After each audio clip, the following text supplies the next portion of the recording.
मंडप बड़े, स्टेज बड़े और बढ़ गया कैमरे का जूम। भक्ति के साथ साथ बढ़ने लगा लग्जरी का भी रूम। जहाँ था कभी ज्ञान का दीपक अब लाइटनिंग का मेला है। लगता है अध्यात्म से ज्यादा अब ब्रांडिंग का खेला है। अगर हम आज से सिर्फ 10-15 साल पहले की बात करें तो देश में तब भी कथावाचक होते थे, संत होते थे, भजन कीर्तन करने वाले होते थे, लेकिन उनकी पहचान उनके ज्ञान और सादगी से होती थी, ना कि उनके फॉलोवर से, यूट्यूब सब्सक्राइबर से, उनके स्टेज की साइज से और ना ही उनके कॉन्वॉय में चलने वाली गाड़ियों से होती थी। लेकिन आज की तस्वीर बिल्कुल बदल चुकी है। अगर आज आप किसी कथावाचक का नाम लो तो उसके प्रवचन से पहले उसकी वायरल रील याद आ जाती है, उनके शब्दों से पहले उनके ड्रोन शॉट्स दिखते हैं, उनके अध्यात्म से पहले उनकी बढ़ती पॉपुलैरिटी नजर आती है। और सबसे दिलचस्प बात तो ये है, ये बदलाव सिर्फ बड़े बड़े गुरुओं तक सीमित नहीं रहा, बल्कि आज देश के हर कोने से नए कथावाचक सामने आ रहे हैं। इवन आज के हालात तो ये हो चुके हैं कि स्कूल जाने वाले छोटे छोटे बच्चों तक ने व्यास पीठ पर बैठना शुरू कर दिया है, जिसका शायद वो मतलब तक ना जानते हो। और अब भजन गाना सिर्फ एक भक्ति का माध्यम नहीं रहा,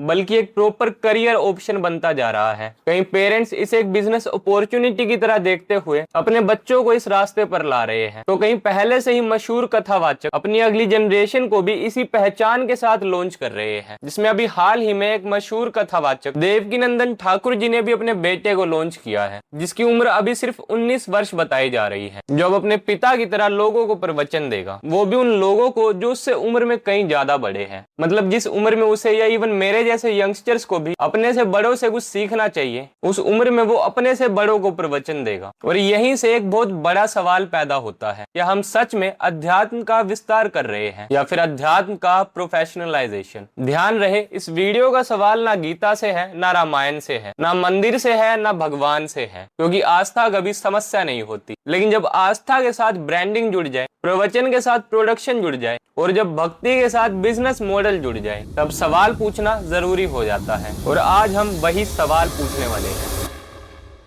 जय हिंद, मेरा नाम है अनुराग शर्मा और स्वागत है आपका एक नई वीडियो में। किसी भी ट्रेडिशनल प्रोफेशन में जब भी कोई करियर पाथ डिजाइन होता है तो उसके कुछ क्लियर इंडिकेटर्स होते हैं। एक स्ट्रक्चर्ड क्वालिफिकेशन, एक growing market demand, career progression के क्लियर टायर्स और एक स्केलेबल फाइनेंशियल रिटर्न। आज अगर हम रिलीजियस लीडरशिप के पूरे इकोसिस्टम को ऑब्जर्व करें तो हमें वही इंडिकेटर्स दिखते हैं जो किसी कॉर्पोरेट या क्रिएटिव करियर में होते हैं। अब सवाल ये नहीं है कि ये लोग धार्मिक मंचों पर ज्ञान दे रहे हैं, सवाल ये है कि जब आध्यात्मिक मार्गदर्शन एक डेलिब्रेट करियर ऑप्शन बन जाए तो उसका पूरा मोटिव ही बदल जाता है। एक ऐसा रास्ता जो परमात्मा और त्याग के लिए जाना जाता था, वो आज एक फुल टाइम प्रोफेशन में कैसे कन्वर्ट हो गया? जब कोई युवा या उनके परिवार का सदस्य इस रास्ते को एक लायबल करियर ऑप्शन की तरह ट्रीट करने लगता है तो यहाँ पहला सवाल इंसेंटिव का उठता है। क्या ये चॉइस एक आत्मिक पुकार है या फिर पब्लिक विजिबिलिटी और जॉब सिक्योरिटी का एक नया पैकेज मॉडल है? क्योंकि पहले जो कथा सुनाने वाले मंदिर के आंगन में बैठकर ज्ञान की बातें करते थे, आज उनके दोनों तरफ हाई डेफिनेशन कैमरास लगे हैं। हर एक एंगल, हर एक आंसू, हर एक स्माइल को सेंटीमीटर के हिसाब से फ्रेम किया जाता है। और तो और एक प्रोफेशनल प्रोडक्शन टीम मॉनिटर के सामने बैठकर रियल टाइम एडिट्स देख रही होती है। अब ये बदलाव कोई टेक्नोलॉजी का सिंपल अपग्रेड नहीं है और ना ही ये कोई अचानक बदली हुई चीज है। दरअसल आज धर्म को पेश करने का तरीका ही बदल दिया गया है, और जब किसी चीज का तरीका बदलकर उसे हाई फाई और फैंसी पंडाल में बदल दिया जाए तो धीरे धीरे उसका पूरा मोटिव भी बदलने लगता है। अगर आपने भी आज किन 100 कोल्ड स्टार कथावाचक की कथा या उनकी प्रवचन सुने हो तो आपने भी कभी ना कभी नोटिस किया होगा कि ये लोग कथा सुनाने से ज्यादा फोकस लोगों को एंटरटेन करने में करते हैं। फिर चाहे वो अजीबोगरीब पहेलियां पूछकर लोगों के साथ हंसी मजाक करना हो या कथा सुनाने के नाम पर ड्रामा क्रिएट करते हुए रावण से बात करना हो। एक बार हमारी रावण से बात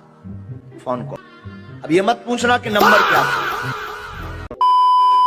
अभी ये सब कुछ अनजाने में नहीं होता, बल्कि सोच समझकर जानबूझकर किया जाता है ताकि कथा सुनने आए लोग बोर ना हो और ज्यादा से ज्यादा देर तक पंडाल में बैठे रहे। और यही आज के धार्मिक गुरु या कथावाचक की सबसे बड़ी समस्या है। जब ज्ञान की बात करने वाले मंच पर अजीबोगरीब पहेलियां पूछकर हंसी मजाक का माहौल बनाया जाए तो फोकस शास्त्रों के संदेश से हटकर एंटरटेनमेंट पर शिफ्ट हो जाता है। पहले हर कथा का एक मोटिव होता था कि जीवन को एक नैतिक दिशा देना, लेकिन आजकल के कथावाचकों की बातों में और उनके रहन सहन के तरीके में बहुत बड़ा अंतर है। वो मंच पर बैठकर बात तो प्रभु श्री राम के वनवास की करते हैं, लेकिन पंडाल से निकलकर मर्सिडीज में जाकर बैठते हैं। वो बात तो सादगी और विनम्रता की करते हैं, लेकिन अपने साथ बॉडीगार्ड्स लेकर खुद वीआईपी की तरह चलते हैं। और सबसे हैरानी की बात तो ये है कि जिसे अब कथावाचक समझ रहे हैं, जो उनके अकॉर्डिंग धर्म का प्रचार करते हैं, वो धर्म का प्रचार करने के नाम पर हमारी आस्था का धंधा कर रहे हैं। जिसके बचाव में फिर ये कथावाचक कहते हैं कि बॉलीवुड वाले गुटखा, बीड़ी, सिगरेट, शराब बेचकर करोड़ों रुपए कमाते हैं, लेकिन हम लोगों को सही मार्ग पर चलने की सलाह देते हैं तो लोगों को दिक्कत होने लगती है।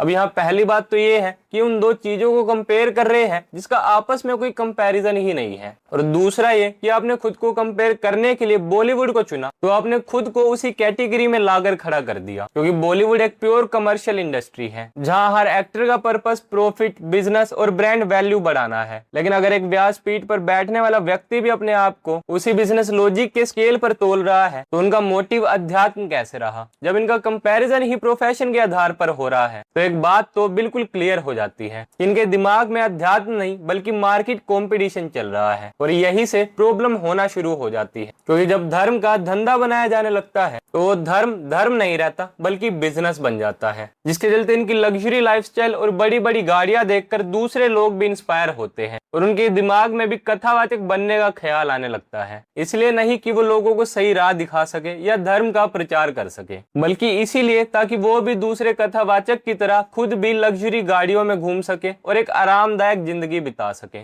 इसी के चलते अब कुछ कथावाचक तो अपने बच्चों को भी इस लाइन में लॉन्च करने में लगे हैं ताकि वो भी अपना धंधा जमा सके। अब इस पूरी वीडियो के बाद भी कुछ लोग कहेंगे कि इसमें गलत क्या है। अगर कोई अच्छा प्रवचन दे रहा है, लोगों को धर्म से जोड़ रहा है, तो वो पैसे भी कमा ले, नाम भी कमा ले, इसमें प्रॉब्लम क्या है? और सच कहूं तो प्रॉब्लम कभी पैसे कमाने में थी ही नहीं। कोई डॉक्टर पैसे कमाता है, कोई इंजीनियर कमाता है, कोई एक्टर कमाता है, कोई बिजनेसमैन कमाता है। प्रोफेशन हर इंसान का अधिकार है, लेकिन सवाल तब खड़ा होता है जब प्रोफेशन के नाम पर धर्म का ही धंधा बनाया जाने लगे, जो ना सिर्फ इस देश के लाखों करोड़ों लोगों की आस्था के साथ खिलवाड़ करते हैं, बल्कि कथा सुनाने के नाम पर धर्म का भी मजाक उड़ाते हैं।